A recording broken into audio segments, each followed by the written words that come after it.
أعوذ بالله السميع العليم من الشيطان الرجيم بسم الله الرحمن الرحيم السلام عليكم ورحمة الله وبركاته.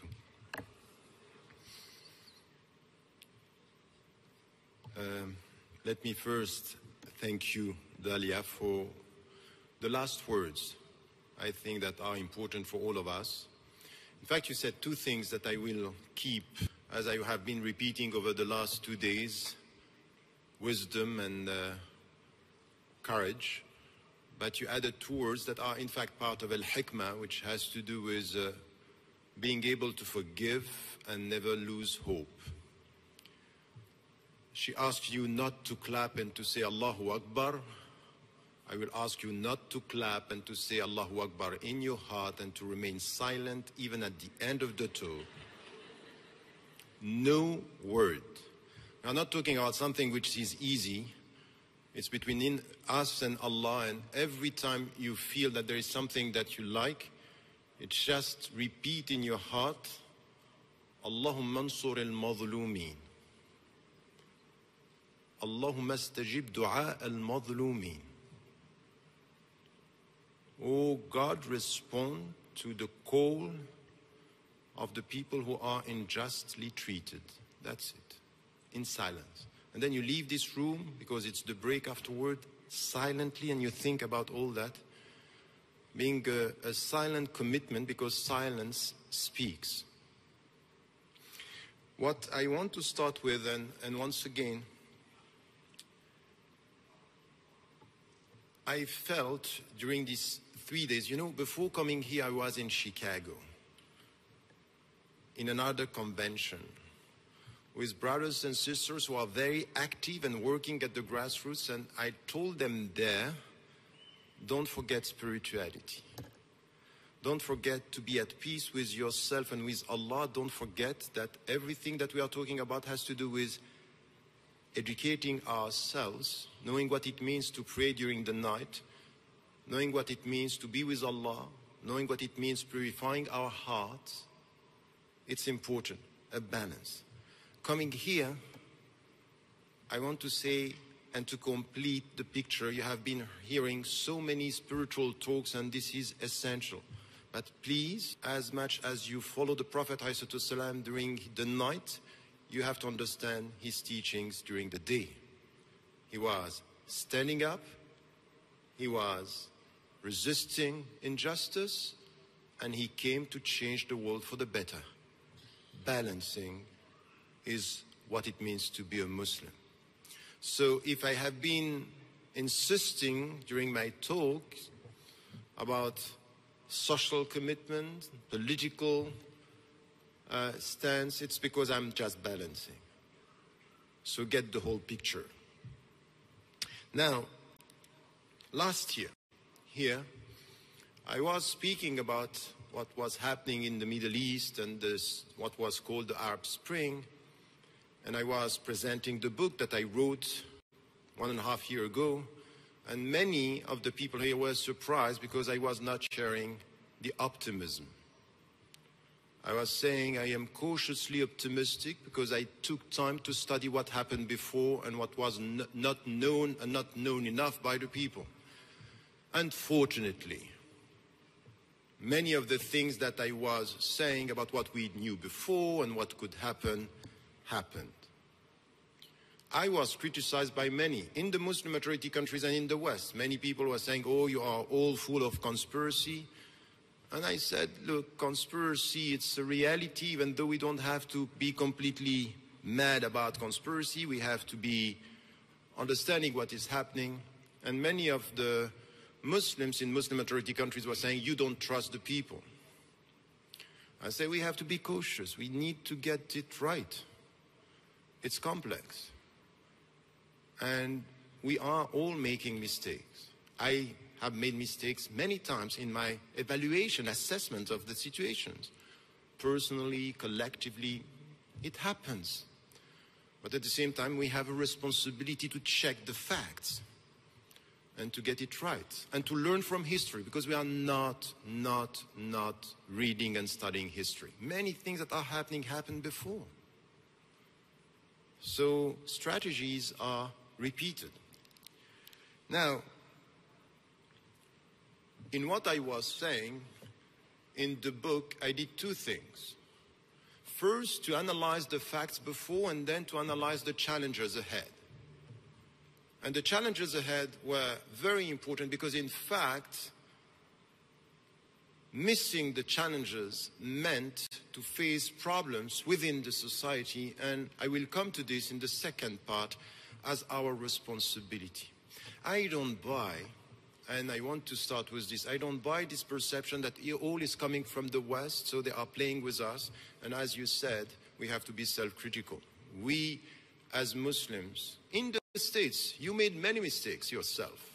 In Canada, and sometimes in the way you were supporting political parties, it happens. And many mistakes were made in the States, and many mistakes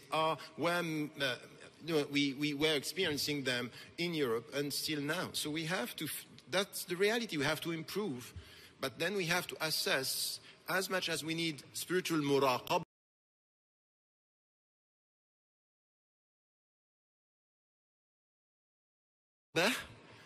we need to have intellectual muraqabah, which means check the facts and come back to studying what is happening.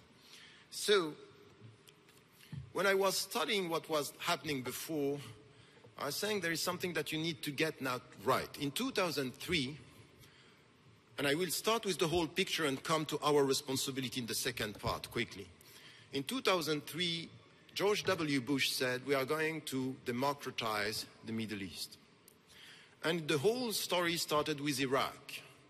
And in fact, we did not study what happened in Iraq enough to get the real talking to secularists, talking to Islam, say, you are the problem. It's not Washington. You are the problem. Because you don't get the challenge ahead. You don't get the big picture. That now what we have to do is to think about the nature of the state. And it's not enough to tell me, you know what, a civil state with Islamic reference. I want to know more about what it means for you.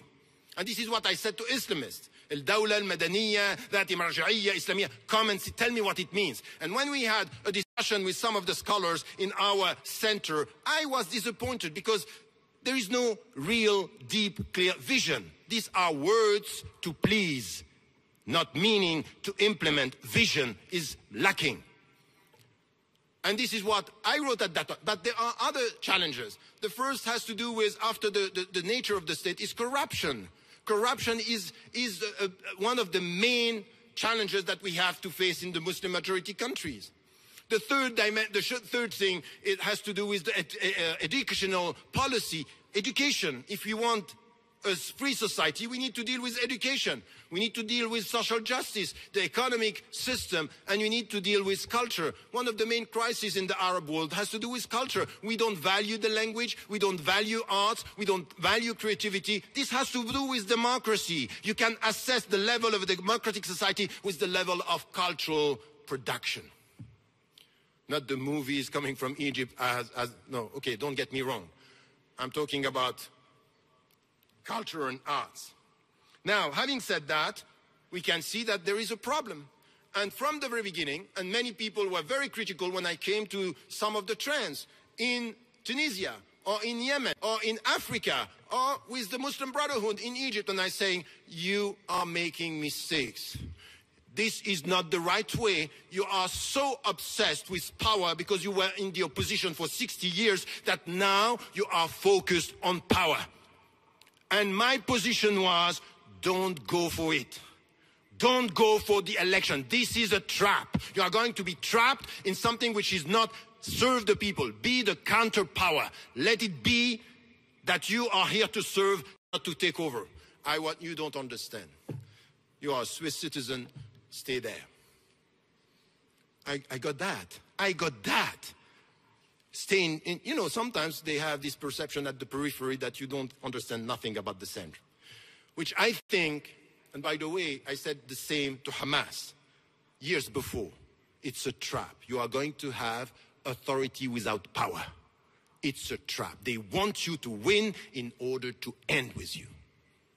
So we make mistakes, but at least we have to come with an understanding that we are responsible of such a decision. So I have been very critical about what happened before and what happened And even here last year, after I talked here last year, some came to say, what are you talking about? What are you saying? You know, this is the time for Islamists just to celebrate. Welcome to naive celebration of something which is not this. It's very, very complex, and you have just to take time to understand what we are talking about. Now, I also have been critical with all the countries where people are coming to me and say, you know what, Turkey is the model. I say, I have been critical and say, Turkey is not the model for all the Muslim majority countries. Turkey has a specific history. And I was critical even with the government here. I repeated when I was there, I was at the United Nations, I said what Erdogan said to Mubarak. One day you have to know how to leave. He have to get this also right, because in the understanding of the people in power was to go from prime minister to president and to keep it. This is something that you have to think about. A very interesting strategy, but sometimes you have to be critical by being power is for a time, and then you leave. Leave and let the people come. Don't go from, you know, I was so critical with Putin to see this happening in Turkey. No. We have to be self-critical. These are constructive criticism, not to destroy, but to share. But with some of our brothers and sisters, when you are constructively critical, they get it as you are against me. And sometimes for some of them, you have lose your faith. اتق الله يا حبيبي. نعم. This is a political opinion. And just to take it, or we can discuss, at least this is something that we have to do now. And very critical as well, you know, for many years I wasn't able to go to Saudi Arabia, critical of the Gulf states. I never bought this understanding that Saudi on one side and the Qatar on the other side are playing different games for different, interests. I'm very, very cautious with this, and I said this 10 years ago. I have some question mark about Qatar, about Al Jazeera, even in Arabic. I wrote this. This is all written. It's all on my website or on the book. In the book, this is what I said. We have to be critical and to be free, independent, and to try to get it. If I have to criticize anybody, secularist, Islamist, whoever, in charge or in the opposition, this is where we have to be independent. And you, as Canadian citizens involved in this, the best thing that you can do is to come with constructive criticism, not to be silent, but to try to look at the whole picture and come with a better understanding. Now, what I said is just to look at what happened in Egypt and to say how naive they were. You know, what I heard about Sisi, even when he was in charge, that they don't say, okay, look, he wrote something saying, you know, that Islam should be involved in, but look at his history. Read in which way he was involved, and the New York Times revealing that he was in touch while in charge with the Israeli and the American administration. He was there. So he's not coming from nothing. He has a history. He has a past. And I was told by people who were there that he was to send his wife to go to Morsi's house to stay with his wife and to learn Quran. And he was to call to tell his wife, don't pray at home, go to the mosque, just to manipulate. This guy is a tyrant. He's a tyrant, a liar. But he was working with forces before. So we have been very, you know, fool and by looking at the whole picture from, oh, it's independent and Morsi was controlling the army. Never. I never went back to Egypt and people were inviting me. Come back to it. Never. The army is playing from behind the scene. They are controlling everything. And these are governments, and even my own government, who told me don't go. And then we have here to come with something which is important. Let me say a few things now. So we have to be clear and principled. And the way we have to be principled is, as I told you, if you come from within, we can understand that the forces within now Iraq or Egypt or what is happening in Tunisia, you can see that the trends that are in conflict are trends that in the name of Islam or in the name of secularism are working in a way which is very, very problematic. Now, we are here. And as I told you yesterday, I don't want to be part of a human community, wherever I am. Ardullahi wasi'ah. And you know what? I'm not. I was not born in Switzerland, and I was not raised in Europe by accident. My grandfather was killed, and he never advocated violence. سَنُقَاتِلُ النَّاسَ بِالْحُبِّ. My father spent 41 years in exile, never advocating violence.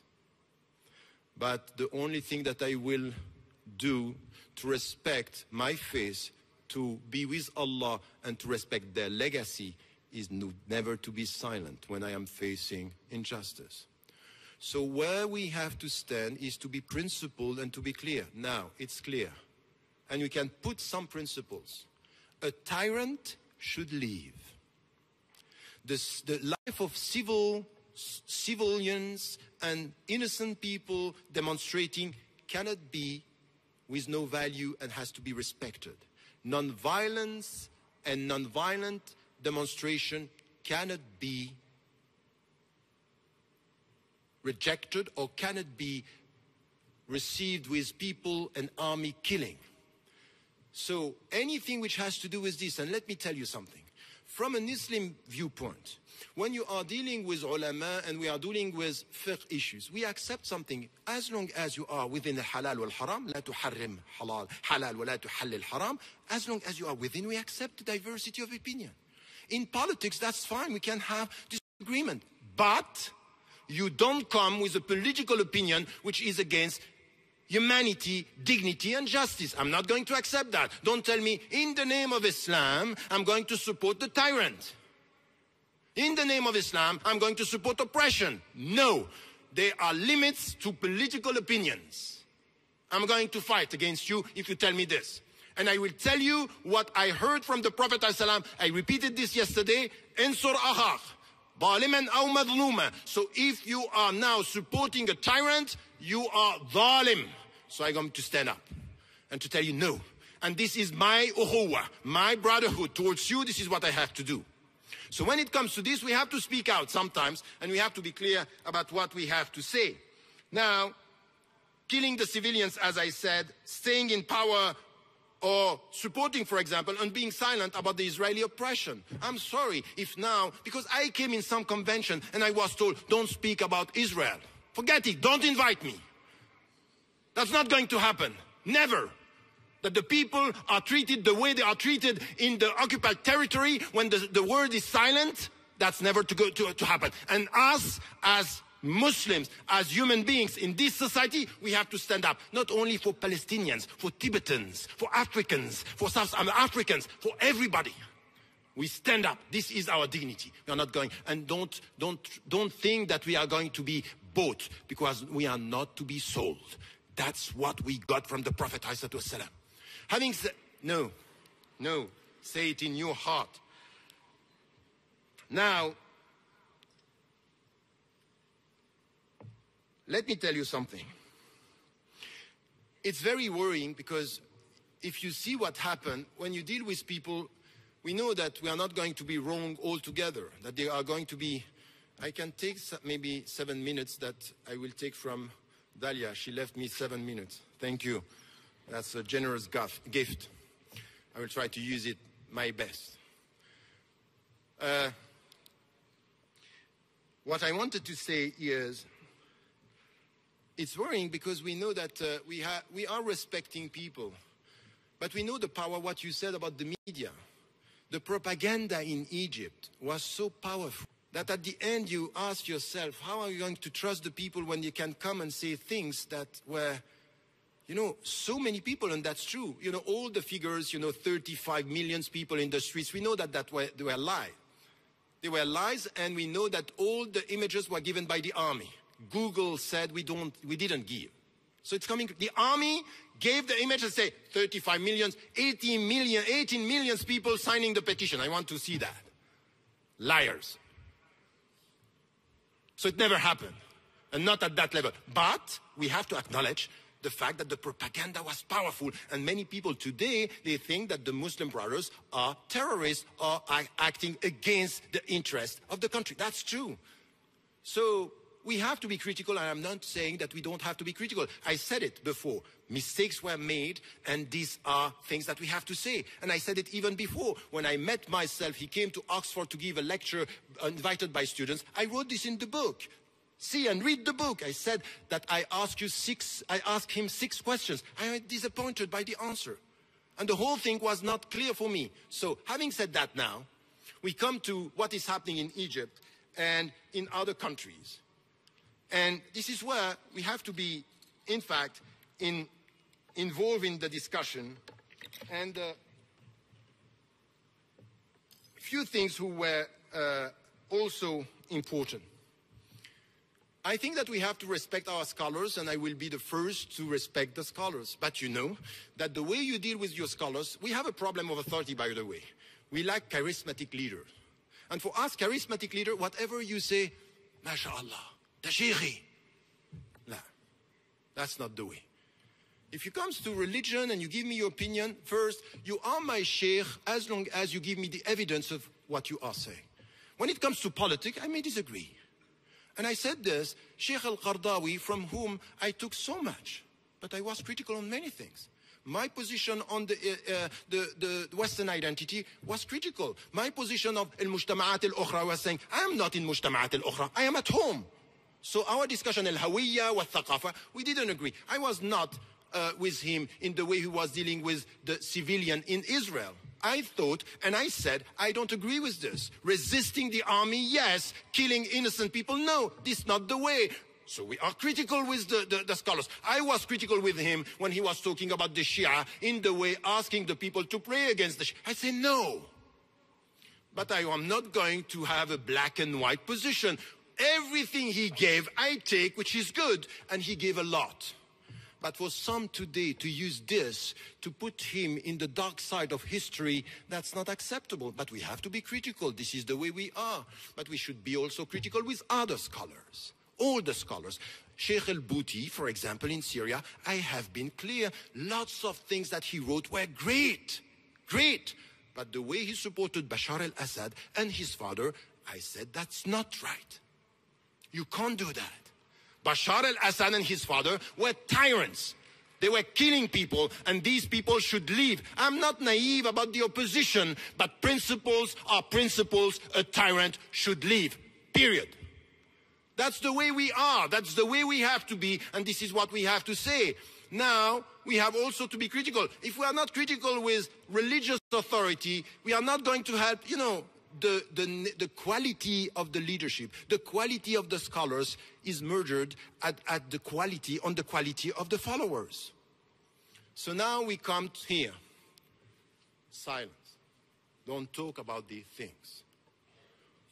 And I'm not accepting this because, as I said, silence is a political statement.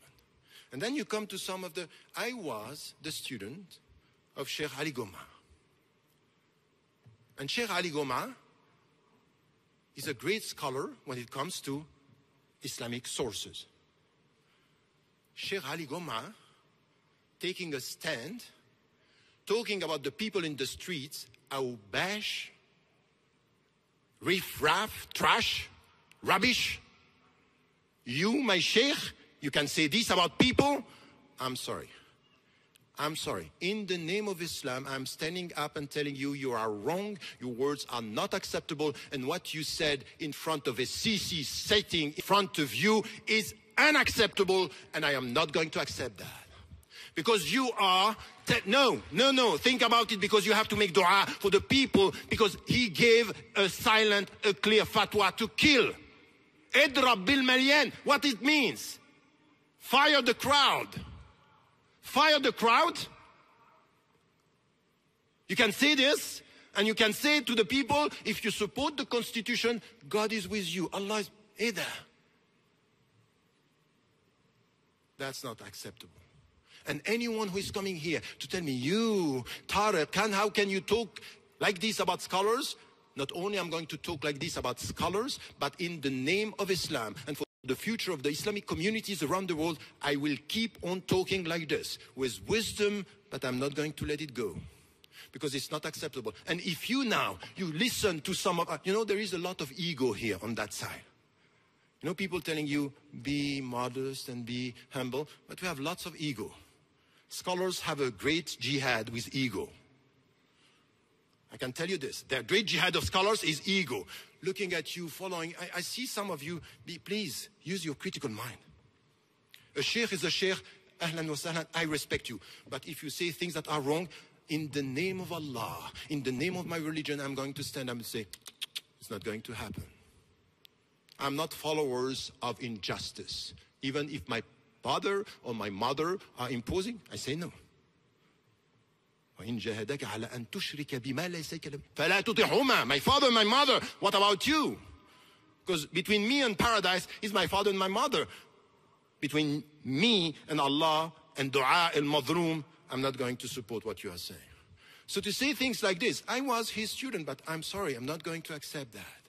I'm not going to accept a scholar saying to the army, you have to purify our streets. What? When Sarkozy used the same word, riffraff, racaille, people in France were saying, look at this racist. Sheikh Ali Goma, you treat your own citizens like this? I'm sorry. There are two situations. One, they may have something against you in their record, and the only thing that I'm asking you is be silent. But if you say this freely, I'm not going even to accept this, because this is even more dangerous for us. So, as Muslims, we have to be clear on that, and we have to be clear on this divisive silence that we have within the community.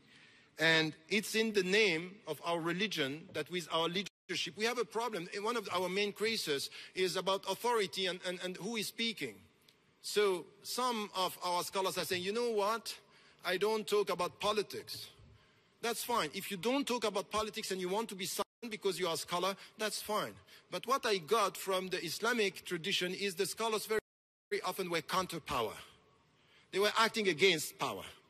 But if you tell me that you are against politics and you go back in some Muslim majority countries and you take a stand,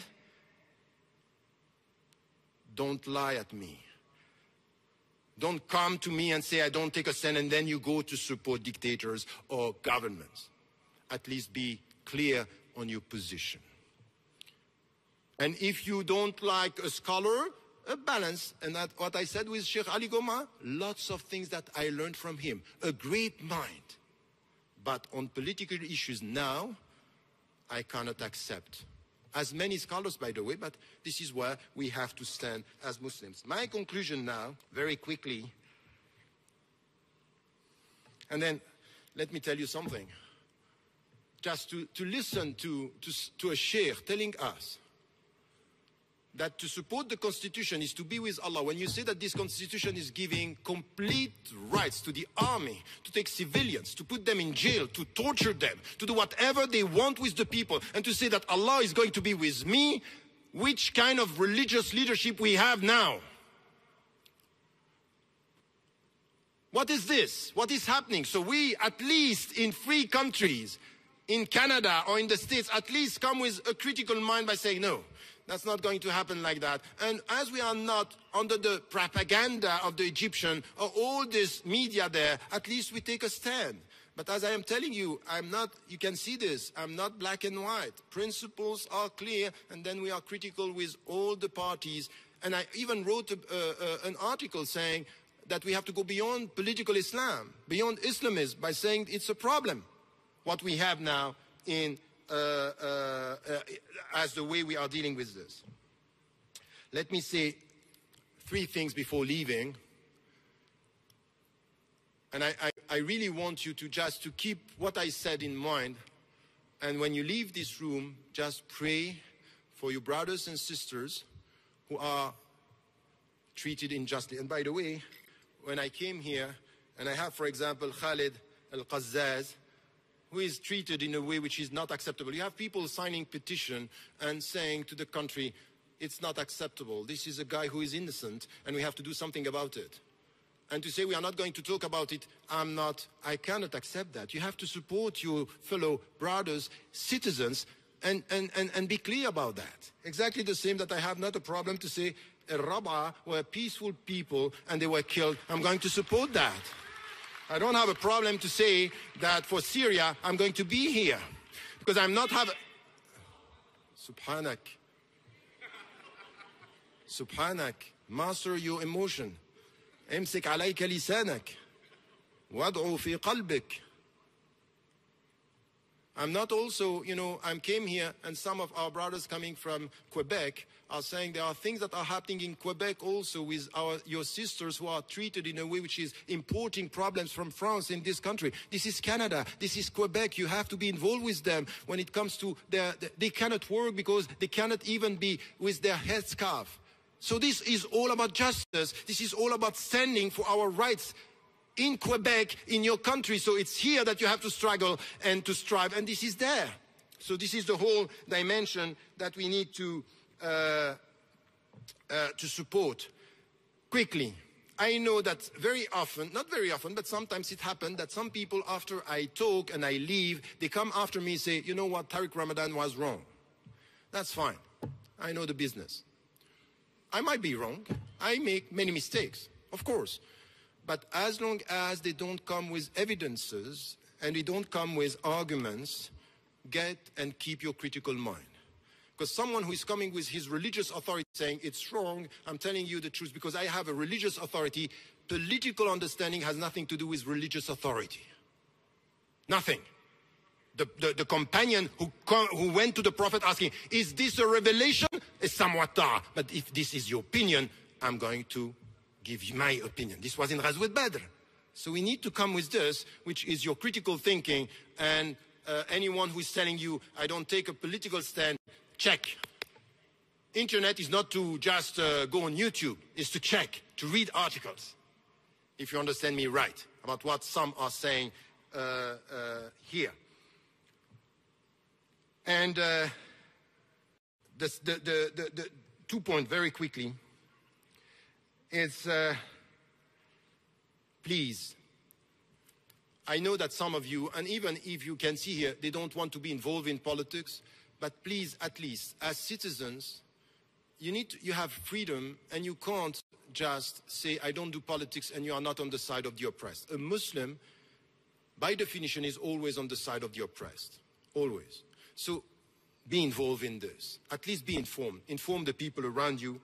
And let me tell you something. I kept on repeating during the retreat, there are 5 principles and conditions when you deal with any organizations. The first one, when it comes from an Islamic viewpoint, is that the people are within al-halal wal-haram. As I said, they are not making halal what is haram and haram what is halal. The second, and even in the Sufi trend, as long as they are not removing things that they respect the principles, al-ibadat, wal-aqidah, and the halal is halal, al-haram al-haram, and the obligation and the prohibition are clear, as long as they add to this, I don't have a problem. But the new trend of Sufis that is removing, not here, but elsewhere, we have to be very cautious. The third is the relationship to the sheikh. That the sheikh should come and push you to be closer to Allah, not to him. So through him to come close to Allah, not worshipping and idealizing him in all his opinions. Fourth thing, get it right. لِكُلِّ أُمَّةٍ فِتْنَةٍ وَفِتْنَةُ أُمَّةِ الْمَالِ. Money. Look at what kind of money is around the circles, the turuq. Because some are telling you, you know, far from the world and give me some money. No. Fifth, power. Your relationship to power. You have to be independent. Don't support dictators. Don't support corrupt regime. Be independent. I'm with you. You are supporting through your activity or your discourse a government that is oppressing? No. 5 conditions. In anything, you have to have this as something which is important. And as it was said, you know what? You are here. Many of the people who are working with us may not be Muslims. And then you are going to go outside here. Can I tell you something? We spoke about respect yesterday. Here is in French. Yesterday, and I spoke about being wise and courageous. There is something that I want you to understand.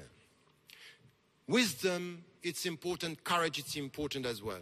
But many of you fellow citizens, when they are going to see your ethical stand in politics, you are always on the side of the oppressed. You are self-critical when Muslims are doing wrong. You are supporting non-Muslims doing right. You are now being able to say, this government is a corrupt government. This is tyranny. This is wrong. You are able to come with a universal message of justice. This is where your fellow citizens are going to respect you. And this is what Allah is saying. When He loves somebody, He said to Jibril alayhi salam, and Jibril to the angels, and the angels to the world. And the world is not only the Muslims. People are respecting you. Say, that's the man, that's the woman. This is justice, this is dignity. These people are going to bring something to this society. Out of their presence, out of their voice, out of their commitment to dignity and justice. Even when it comes against your own brothers and sisters in Islam. Because this is the way we have to be. So think about it, because this is a commitment also. And inshallah, I'm sorry, sometimes it's good to have some questions. We don't have time for questions. I will be at the booth, and I urge you, in this reviving the Islamic spirit, to get it right. Reviving the Islamic spirit means reviving wisdom, reviving courage, dealing with people, forgiving them, as you said, and never, never, never lose hope. Tawakkalu ala Allah, sabrun jameel, wallahu al-musta'an. What is happening in the Middle East, these are trials, challenges, with patience, commitment, intelligence, and courage. Inshallah, justice will prevail. And we know something. Allah is not asking us about the results. He's asking us about the intention and the action. Inshallah, all of us to be committed. Please leave this room in silence and pray for the oppressed. That's all I'm asking you. Wassalamu alaikum wa rahmatullahi wa barakatuh. No, you don't get it.